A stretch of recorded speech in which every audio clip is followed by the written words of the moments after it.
যে বাংলাদেশে একটা মশাবাহিত রোগ ডেঙ্গু, এটি মোটামুটি এখন ঢাকার বাইরে বিভিন্ন গ্রাম অঞ্চলে ছড়িয়ে পড়েছে।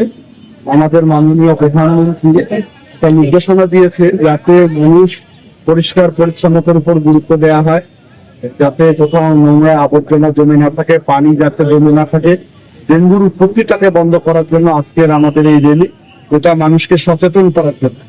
এই সচেতনার উদ্দেশ্যে আমরা জেলার পক্ষ থেকে আজকে র্যালি করলাম এবং এটা ধারাবাহিকভাবে এই কার্যক্রম আমরা অব্যাহত রাখবো, যাতে করে মানুষ তার নিজের বাড়িতে, দোকান করে, রাস্তাঘাটে কোথাও কোনো পানি জমিয়ে না রাখে এবং কোথাও কোনো ময়লা না রাখে।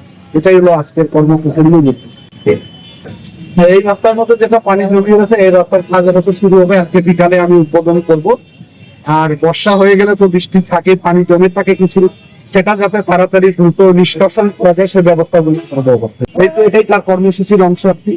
রেডি করছে, লোকজন জানতে পারছে যে ডেঙ্গু ভয়ানক মশাবাহিত রোগ, তারা যাতে সচেতন হয়। আর ওই মেসেজটা তো আমরা দিচ্ছি যে সবাই নিজে পরিষ্কার থাকবে, বসত বাড়ি পরিষ্কার রাখবেন, দোকানপাট বাজার সব পরিষ্কার করতে। দৈনিক আজকের বাংলা .net